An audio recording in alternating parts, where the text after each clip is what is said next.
week-end, Pierre de Villeneuve.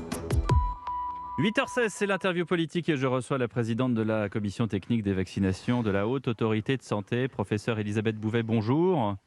Bonjour. Merci d'être avec nous en direct. Hier, Emmanuel Macron était en déplacement à Berlin aux côtés de la chancelière Merkel. Il a de nouveau voulu démontrer que l'Union européenne faisait la force. Pourtant, professeur, le matin même dans la Croix, Ursula von der Leyen faisait un étonnant mea culpa. Nous aurions dû plus penser à la production de masse, augmenter les volumes, mettre en place des chaînes d'approvisionnement en amont plus tôt. Et regrettez-vous et admettez-vous, vous aussi, ce retard à l'allumage ?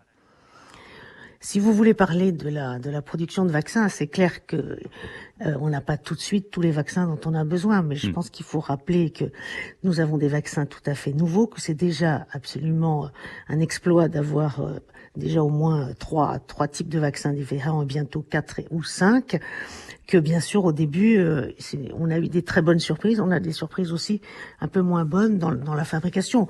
Ce sont à mon avis, ce sont plutôt des réglages et je pense qu'on aura tout à fait ce dont on a besoin dans les semaines qui viennent. Oui, mais alors justement, Emmanuel Macron et Angela Merkel hier ont voulu rassurer, mais d'un autre côté, Ursula von der Leyen, toujours elle, dit que l'Union européenne connaîtra certainement de nouveaux obstacles, des problèmes de production, des pénuries. Qu'est-ce que c'est ? C'est dans l'aléa normal de la production de vaccins ou c'est tout à fait inhabituel ?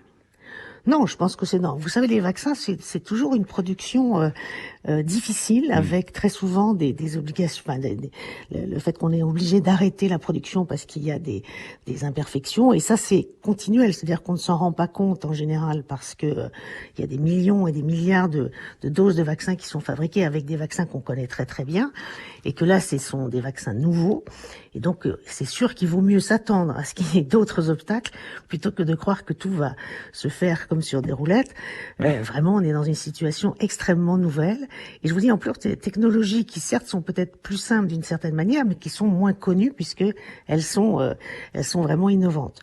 Donc il faut savoir qu'on aura probablement, mais à partir du moment où on aura de plus en plus de candidats vaccins et de vaccins effectivement produits et disponibles, ces imperfections et ces problèmes qu'il peut y avoir au niveau d'une ou d'une autre usine ou d'un tel vaccin, plus ce sera inapparent puisque il y aura d'autres vaccins pour compenser. En gros, il vaut mieux avoir une bonne surprise et prévoir le scénario le plus terrible ?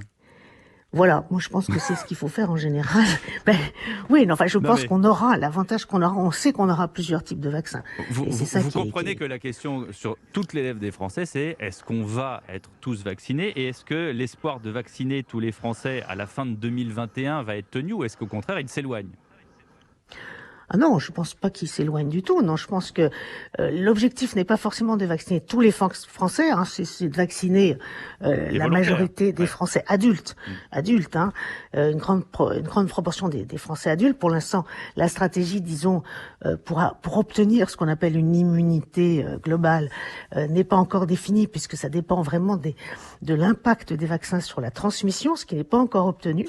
Donc pour l'instant, ce qu'on fait avec les vaccins qu'on a, c'est de protéger les gens fragiles, c'est déjà l'essentiel. Si vous voulez, si on arrive à protéger toutes les personnes qui risquent de faire des formes graves, on aura déjà réglé l'essentiel du problème, puisque même si le virus circule, il ne provoquera presque plus de dégâts. Ça, c'est intéressant ce que vous dites, professeur Bouvet, parce que qu'est-ce que vous répondez aux personnalités qui disent au contraire, vacciner les jeunes, pas les vieux, les personnes âgées ne sont pas au contact des populations, elles sont plus aptes à s'isoler ?